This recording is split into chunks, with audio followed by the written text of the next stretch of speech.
assim como você está, feche seus olhos, curve sua fronte e vamos juntos orar a Deus. Querido Deus, mais uma vez estamos aqui diante de Ti para estudar a Tua Palavra. Que o Senhor esteja conosco e derrame sobre nós o Espírito Santo para que possamos ter entendimento da Tua mensagem. É o que te pedimos em nome de Jesus. Amém, Senhor. Olá, que todos sejam muito bem-vindos a mais uma recapitulação da lição da Escola Sabatina. O tema dessa semana foi Inquietos e Rebeldes. Então vamos dar uma olhada no que Deus nos mostrou durante a semana. O verso áureo dessa semana traz a seguinte mensagem: essas coisas aconteceram com eles para servir de exemplo e foram escritas como advertência a nós, para quem o fim dos tempos tem chegado. Primeiro aspecto que a gente tem que analisar na lição dessa semana é que muito do que aconteceu no passado com o povo de Israel serve de lição para nós. Por quê? Eles estavam numa jornada, numa peregrinação rumo a Canaã. E o que nós fazemos hoje? Nós estamos numa jornada rumo a Canaã celestial. Então esse é o ponto principal que a gente tem que entender. Eles passavam por um momento de inquietação, que não era causada por pandemia, terremoto, nada disso, mas sim pela pecaminosidade das pessoas que não se apoiavam no que Cristo oferecia, as pessoas que o buscam com fé e obediência. E a gente tem que analisar também que as nossas inquietações podem, de alguma forma, nos afastar de Cristo. No domingo, a gente tem a seguinte situação: inquietos em um deserto. Inquietos em um deserto. O povo de Israel estava partindo do Sinai rumo à Terra Prometida. Porém, eles estavam inquietos, eles estavam infelizes naquela situação, pois foi só partir do Sinai que eles começaram a reclamar. E olha que eles presenciaram vários milagres, eles testemunharam várias situações ali que eles poderiam ter certeza do poder de Deus, que a promessa de Deus iria se cumprir, mas isso já fazia um ano que eles estavam peregrinos pelo deserto. Então vamos ver lá o que acontece. Um bando de estrangeiros que havia no meio deles encheu-se de gula, e até os próprios israelitas tornaram a queixar-se e diziam: se tivéssemos carne para comer, nós nos lembramos dos peixes que comíamos de graça no Egito, e também dos pepinos, das melancias, dos alhos porós, das cebolas e dos alhos, mas agora perdemos o apetite. Nunca vemos nada a não ser esse maná. Primeiro aspecto: o povo só sabe reclamar. Eles se esqueceram, do que eles tiveram, que eles passaram nesse período que estavam um ano no deserto. Eles eram fugitivos do lugar onde eles eram escravos. Mas eles se esqueceram disso. Ou seja, eles compararam a situação. Aqui a gente só come maná. E lá a gente tinha todo tipo de alimento. Mas eles se esqueceram que eles eram escravos. Espera lá, não é bem assim. É como se fosse assim. É como se a pessoa fosse o fugitivo de uma prisão e de repente começava a reclamar porque achava que era injusto isso. Então, esse era o contexto da situação. E muitas vezes isso cabe a nós. A gente esquece das coisas boas que Deus faz para nós durante toda a nossa vida. Basta acontecer uma dificuldade que a gente começa já a reclamar. E de reclamar de coisas assim que muitas vezes são boas, né? Muitas vezes são situações boas que a gente enxerga com um lado ruim. E a gente compara com uma coisa que não tem nada a ver lá no nosso passado. Por exemplo, eles começaram a reclamar do maná. Ou seja, Deus dava alimento para eles todos os dias. Era só ir lá e recolher esse maná. Esse maná, na verdade, simbolizava o pão do céu. Ou seja, ele simbolizava o próprio Cristo Jesus. Então, e mais uma coisa que a gente tem que analisar nessa situação é que Deus responde: diga ao povo, consagrem-se para amanhã, pois vocês comerão carne. O Senhor os ouviu quando se queixaram e ele dizendo: ah, se tivéssemos carne para comer. Estávamos melhor no Egito, agora o Senhor lhes dará a carne e vocês a comerão. E não comerão apenas um dia, ou 2, 5, ou 10, ou 20, mas um mês inteiro.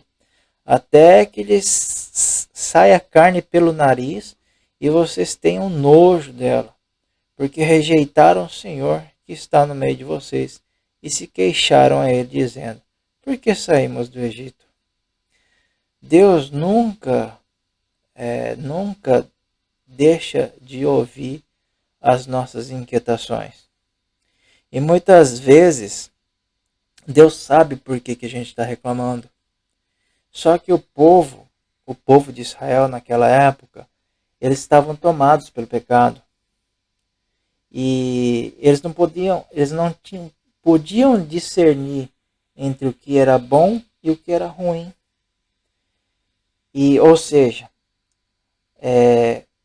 no caso, quando a gente deixa as inquietações tomarem conta de nós, isso é justamente a falta de fé que nós temos em Deus. A gente não vive uma situação semelhante nos dias de hoje? Quantas vezes a gente reclama das coisas, qualquer coisinha, a gente vai no trabalho, a gente reclama do trabalho por alguma coisinha à toa, muitas vezes. E a gente esquece que a gente já passou por dificuldades no ano passado. A gente às vezes reclama do nosso alimento, que a gente come, e esquecendo que no passado muitas vezes a gente passou fome. Né? Isso para as pessoas que passaram fome. Mas são várias situações que a gente não tem o porquê reclamar. Ou seja, essa é a falta de fé em Deus. E como é que a gente pode enxergar isso tudo? A gente pode enxergar como falta de fé, porque Cristo também prometeu isso para nós. E Cristo diz assim, que eu vos deixo a paz, eu vos dou a minha paz. Se a gente lembrar da lição passada, é justamente isso que Deus oferece, a paz. A paz que só Cristo pode nos oferecer. E com isso, se a gente está conectado com Deus, se a gente está conectado com Cristo, a gente tem essa paz. Na segunda-feira, a gente tem a seguinte lição. Miriam e Arão começaram a criticar Moisés porque ele havia se casado com uma mulher cuxita. Será que o Senhor tem falado apenas por meio de Moisés? Perguntaram. Também não tem ele falado por meio de nós, e o Senhor ouviu isso. Ora, Moisés era um homem muito paciente, mais do que qualquer outro que havia na terra. Aqui é interessante a gente notar, né? Muitas vezes a gente acha que essas inquietações só acontecem nas camadas mais baixas, no meio do povo. E aqui a gente vê que isso também acontece nas altas classes sociais. Porque Miriam e Arão eram irmãos, né? E no caso, Arão era já sumo sacerdote. E assim Miriam tratou de plantar uma certa sementezinha do mal ali. Ou seja, ficaram com um certo ciúme de Moisés, da liderança de Moisés.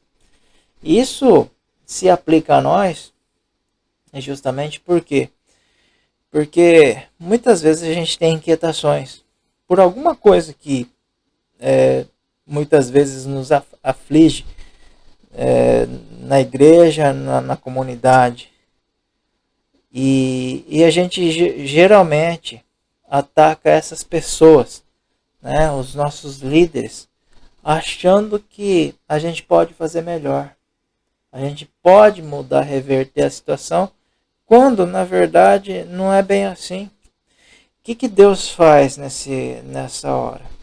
Deus vai lá e diz o seguinte: com ele fala face a face, claramente e não por enigmas. E ele vê a forma do Senhor, porque não temeram criticar meu servo Moisés. Então a ira do Senhor acendeu-se contra ele, e ele os deixou. Quando a nuvem se afastou da tenda, Miriam estava leprosa. Sua aparência era como a de neve. Arão voltou-se para ela e viu que ela estava com lepra. Ou seja, nesse momento Arão tentou de toda forma pedir para Moisés reverter essa situação, falasse com Deus e pedisse que ela não ficasse desse jeito, por um erro tão tolo. E é justamente isso. As nossas inquietações, além de nos fazerem afastar-nos de Deus, também leva a começar a plantar sementes do mal. Né? É justamente aquela questão. Por que essas inquietações nos afastam de Deus? Primeiro, inquietação é falta de fé em Deus. Eu não estou falando na questão de uma pessoa com depressão, por exemplo, que isso é uma doença, é comprovadamente uma doença. Estou falando de uma pessoa que não sofre de depressão, mas de uma inquietação. Né? Que é lógico que se a pessoa não se trata, pode levar a depressão sim. Mas essas inquietações podem nos afastar de Deus.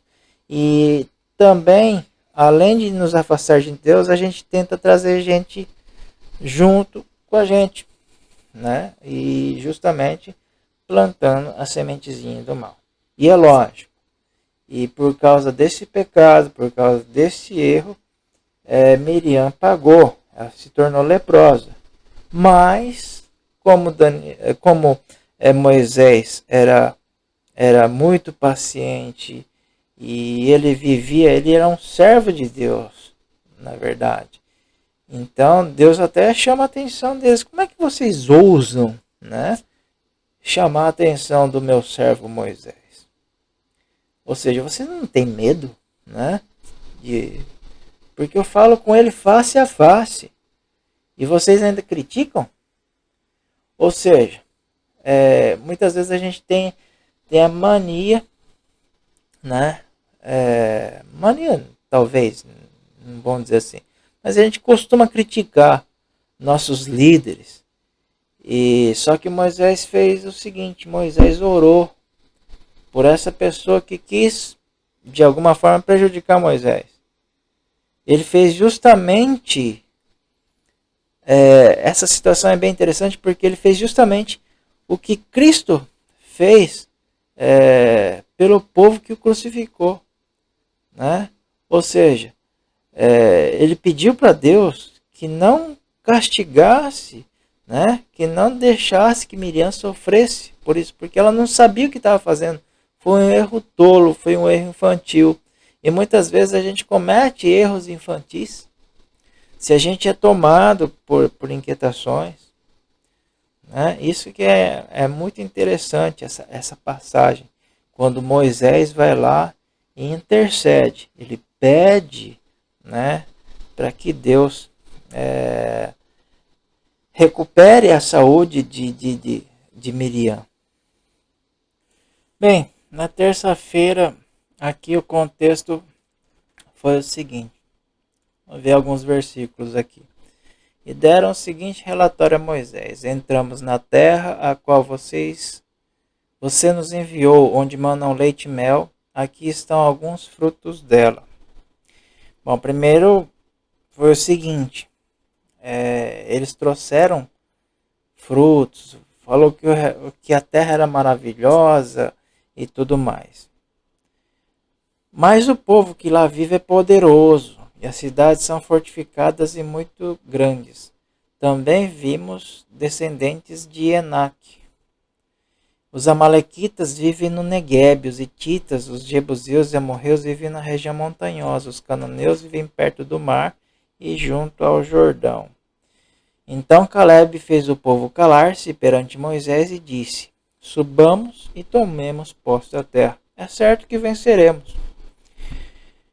Isso está em Números 13, dos versículos 27 ao 30. Primeira coisa, as pessoas inquietas, elas tendem a descontar nas outras pessoas as nossas inquietudes. Ou seja, aqui as pessoas trouxeram trouxeram frutos, né? E se a gente vê a descrição no relato bíblico, a gente vê que era um cacho de uva, por exemplo, tinha que ser trazido por 2 pessoas juntos, né? Tinha que amarrar em algum suporte, algum tronco e ser amarrado no meio, porque uma só não conseguia trazer, de tão pesado que era. E aí vem as pessoas, os inquietos, né? Mas será que a gente dá conta? Não vai dar conta não. São pessoas, são gigantes que vivem ali, são pessoas más. E Caleb que tinha sua fé somente em Deus, né? Ele lembrava do que Deus tinha prometido lá no passado, do que Deus tinha feito por eles no passado, do que Deus fazia por eles no presente. Então Caleb confiava no que Deus faria no futuro. Então ele fala categoricamente: subamos e tomamos posse da terra, é certo que venceremos. E Caleb, na verdade, era bem idoso já nessa época, enquanto os jovens ali já falavam: não vamos não, que é fria. Ou seja, o povo na época foi vencido pelos céticos e duvidosos. E resolveram ficar, e murmurar, e chorar. Por que nós saímos do Egito? Era melhor a gente ter morrido como escravo, morrer de tanto trabalhar, do que morrer à espada por esses gigantes aqui e tudo mais. Ou seja, faltou novamente o quê? Faltou a fé. Então, só para a gente fazer um parênteses aqui. A gente tem inquietações por falta de fé. E se a gente não tem fé, se a gente tem falta de fé, a gente se afasta de Deus. E se a gente se afasta de Deus, a gente sofre as consequências do pecado. E foi isso que aconteceu com o povo. Ainda na terça-feira, a gente vê uma parte interessante aqui, num texto de Ellen White, de Patriarcas e Profetas. Os espias infiéis denunciavam em alta voz Caleb e Josué, e levantou-se o clamor para os apedrejar. Quando subitamente as pedras caíram de suas mãos, um silêncio tomou conta de todos e tremeram de medo. Deus interveio para impedir seu desígnio assassino. A glória de sua presença, como uma luz brilhante, iluminou o tabernáculo. Todo o povo viu o sinal do Senhor e ninguém ousava prosseguir com a resistência. Os espias que trouxeram o relatório negativo agacharam-se tomados de terror e, com a respiração contida, procuraram suas tendas. Bom, aqui o cenário é interessante porque os espias, né, na verdade, só Caleb e Josué, que confiavam em Deus, que tinha certeza que entrariam em Canaã. Porém, os espias rebeldes, mesmo aqueles que trouxeram os frutos, lá tem esses frutos tal, mas não vai dar não, hein? Lá está meio complicado. As pessoas inquietas que começam a duvidar de Deus. Então eles levantaram o povo contra Caleb e Josué, e a ponto de querer apedrejar. Ou seja, a gente vai morrer? Não, a gente vai matar vocês e pronto, vocês querem levar a gente à morte? Então, ou seja, a inquietação muitas vezes nos afasta de Deus, e às vezes a gente quer descontar a nossa inquietação, né, nas pessoas que estão próximas, nas pessoas que não concordam com nossas ideias. Ou seja, a gente começa a ficar inquieto, a gente se afasta de Deus, e aí o inimigo começa a trabalhar na nossa cabeça de uma forma que a gente quer descontar nas pessoas que não concordam com as nossas ideias. De alguma forma a gente quer atingir essas pessoas. Não, fica quieto, você não concorda comigo, eu estou certo. Não é? Ou seja, a gente acaba se tornando prepotente demais nesses momentos. Isso que a gente está discutindo na lição é justamente muitas vezes o que acontece no nosso dia a dia, no nosso trabalho, na igreja, na escola. As inquietações acaba contaminando as outras pessoas que estão em volta. Tá certo? Bom, na quarta-feira a gente tem o seguinte.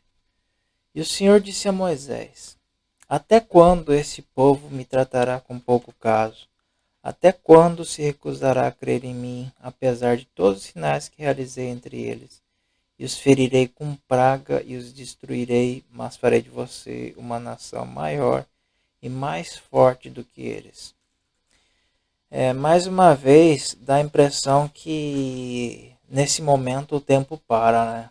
O tempo para eles, todo mundo fica congelado e Deus vai lá e fala com Moisés. Fala, ó, não adianta, esse povo não confia em mim, esse povo faz pouco caso de mim. Então eu vou te oferecer uma coisa, Moisés. Eu vou destruir todo mundo e a partir de você eu vou construir uma nação mais forte. Tudo bem? Ou seja, Deus sabia da escolha de Moisés. Por isso que Deus escolheu Moisés. Mas ele colocou Moisés à prova naquele momento. Colocou a prova para que Moisés provasse para si mesmo quão grande era a sua confiança em Deus. E ou seja, e Moisés fez o seguinte: perdoa, pois, a iniquidade deste povo, segundo a grandeza da tua misericórdia, e como também tens perdoado esse povo desde a terra do Egito até aqui. Isso é muito, muito bonito, muito lindo. Ou seja, mais uma vez, Moisés vai lá e se preocupa com seu povo, né? Ele intercede, ele vê que o povo não sabe o que está fazendo, assim como Jesus fez. Jesus chegou e falou: perdoa-os, Pai, eles não sabem o que estão fazendo. Ou seja,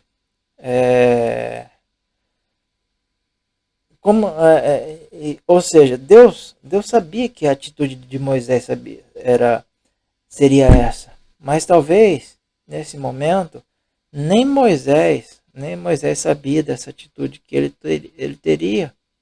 Ele preferiu pedir, ele poderia ter uma nação só para ele, né?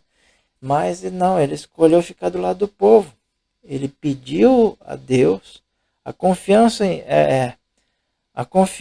em Deus era tão forte, a fé de Moisés era tão forte que ele sabia que podia pedir para Deus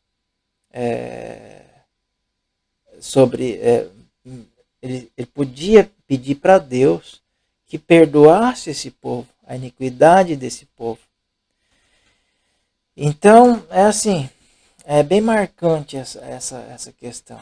Muita gente, muitos teólogos comparam essa atitude de Moisés com a atitude de Cristo, né? Essa atitude de compaixão com seu próximo.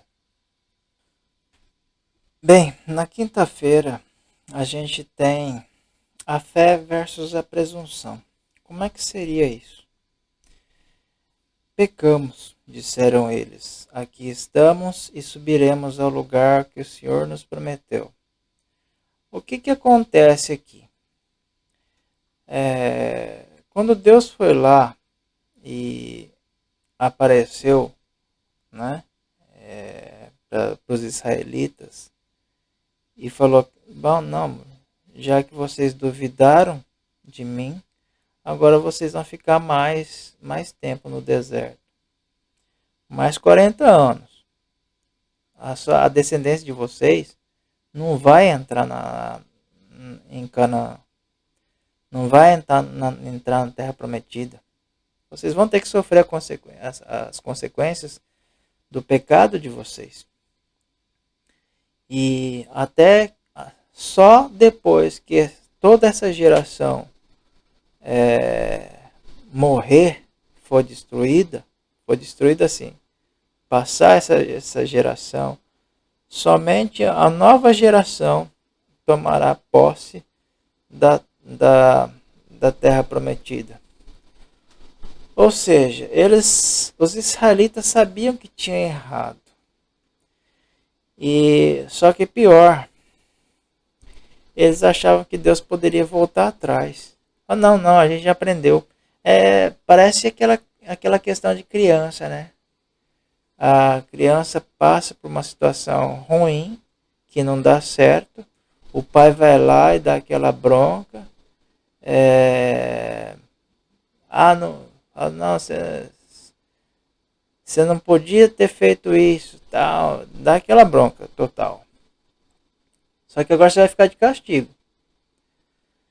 Aí a criança vai lá e fala: não, pai, eu não preciso de castigo não, eu já aprendi. Né? Eu vou atrás então, vou agora. Moisés tentou alertar, falou: não, vocês não têm a presença de Deus. Então eles partiram sem Moisés, sem a Arca da Aliança, sem Deus. E o resultado foi o quê? Eles morreram naquele momento mesmo, entendeu? Eles foram lá, perderam a batalha e morreram ali mesmo. Ou seja, somente uma nova geração entrou na terra de Canaã. Ou seja, essa é a presunção, né? A gente acha que não precisa, né, sofrer as consequências, né? Acha que a gente já aprendeu. E essa é a questão. Novamente, eles se rebelaram. Novamente, a princípio eles ficaram com muito medo quando Deus apareceu para eles. Deus foi falar com eles e eles viram o poder de Deus e mais uma vez foram rebeldes. Não aceitaram o castigo, né? O castigo entre aspas que Deus tinha dado a eles, que eles ficariam mais tempo no deserto. E aquela geração não entraria mais na terra de Canaã. Ou seja, eles simplesmente agiram com presunção. Não, a gente pode, sem Deus mesmo. A gente vai fazer o que ele tinha falado que a gente tinha que fazer. Só que não era Deus que tinha mudado os planos. Deus prometeu que eles entrariam na terra da aliança, mas eles tinham que confiar em Deus e não duvidar. E muitas vezes é assim na nossa vida. A gente tem que sempre confiar em Deus, né?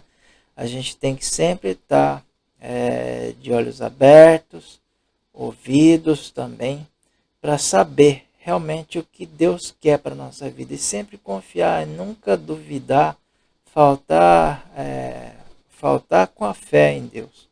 Porque falta de fé leva à inquietação, à ingratidão e a tudo isso que a gente viu na lição dessa semana. E na sexta-feira, o que a gente tem lá? A gente tem ali um texto de Ellen White que diz o seguinte: presunção, a falsificação da fé é produzida por Satanás. A fé reivindica as promessas de Deus e produz frutos da obediência. A presunção também reivindica as promessas, mas as usa como fez Satanás, para justificar a transgressão. A fé teria levado nossos primeiros pais a confiar no amor de Deus e a obedecer seus mandamentos. A presunção os levou a transgredir sua lei, crendo que seu grande amor os salvaria da consequência do pecado. Reivindicar a aprovação do céu sem cumprir as condições pelas quais a misericórdia é concedida não é fé. A verdadeira fé se fundamenta nas promessas e providências das Escrituras. Pois bem, o que a gente tem que tirar de lição, né, disso aqui? A presunção, né, a falsificação da fé, né? A gente presume, né, que Deus vai mudar de ideia, né? Isso a gente já com isso, achando que Deus vai mudar de ideia, com isso a gente já está sendo presunçoso. Deus não muda. Isso é a falta de conhecimento do caráter de Deus. Deus não vai mudar, né? E muitas vezes a gente age com presunção. Em qualquer lugar que a gente vai, em qualquer lugar que a gente frequenta, muitas vezes, se a gente não tem a fé firmada em Deus, muitas vezes a gente acha com presunção, acha que a gente pode ser superior a Deus, muitas vezes. Ah, não, se a gente fizer dessa vez, Deus vai nos perdoar de novo, né? Não é bem assim. Muitas vezes a gente vê isso acontecer com as crianças, né? Que as crianças são, muitas vezes, crianças, vamos dizer assim, as crianças mal educadas. Elas são presunçosas, elas desafiam os pais, às vezes. Ah, eu não vou sofrer a consequência desse meu erro. Eu sei que errei, já aprendi, isso basta. Mas muitas vezes a gente esquece da sabedoria dos nossos pais.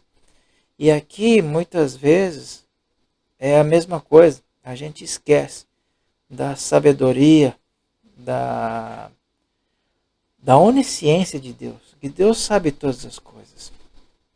Então, talvez, se eles tivessem obedecido a Deus, tivessem ficado o tempo que fosse no deserto, talvez, se eles fossem fiéis àquele período todo, talvez Deus teria traçado um novo destino para eles. Talvez, não que eles entrassem na terra de Canaã, porque Deus já tinha estabelecido que eles não entrariam. Deus não volta atrás.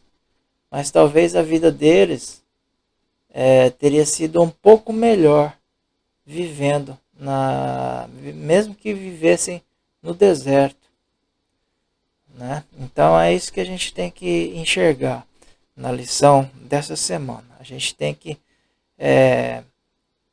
ter fé em Deus, a gente tem que ter confiança.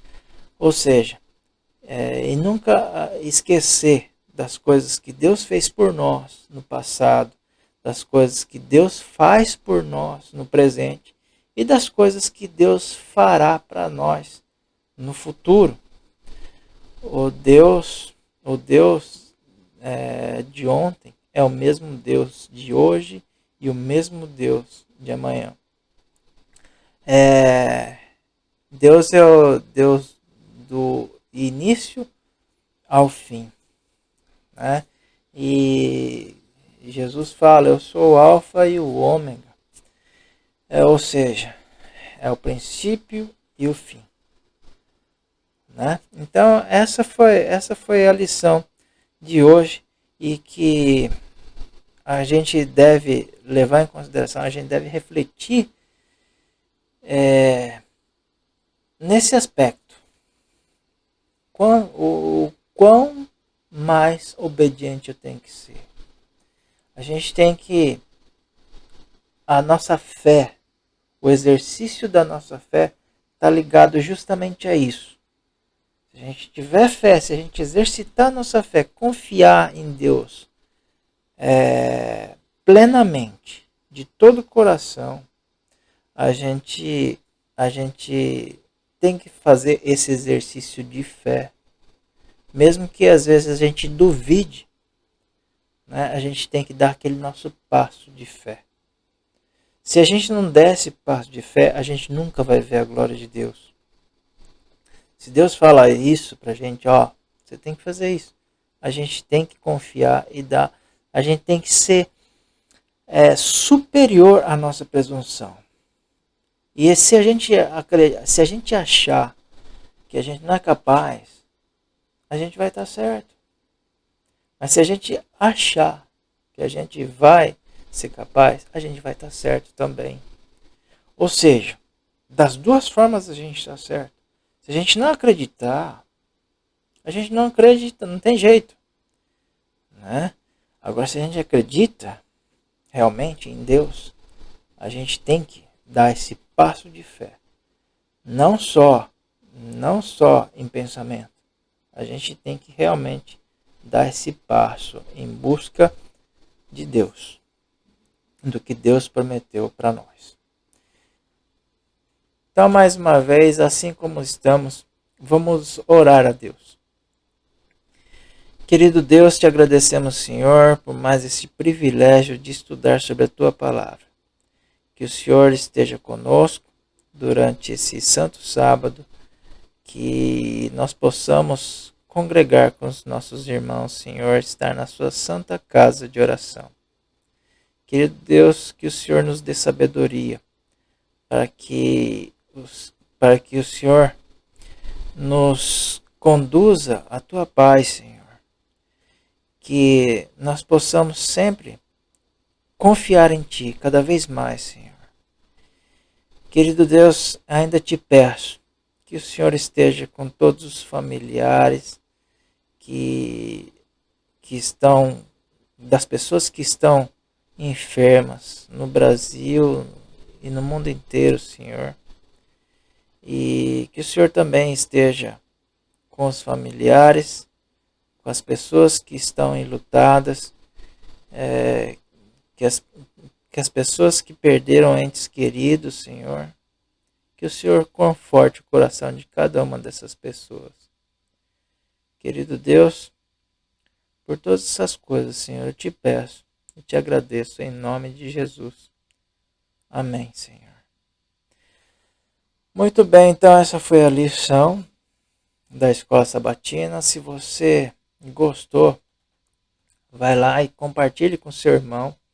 Essa é uma mensagem, é a palavra de Deus que está sendo compartilhada e que nós devemos fazer isso para que possamos abreviar a volta de Jesus. Que todos vocês fiquem com Deus. Um forte abraço e até a próxima semana.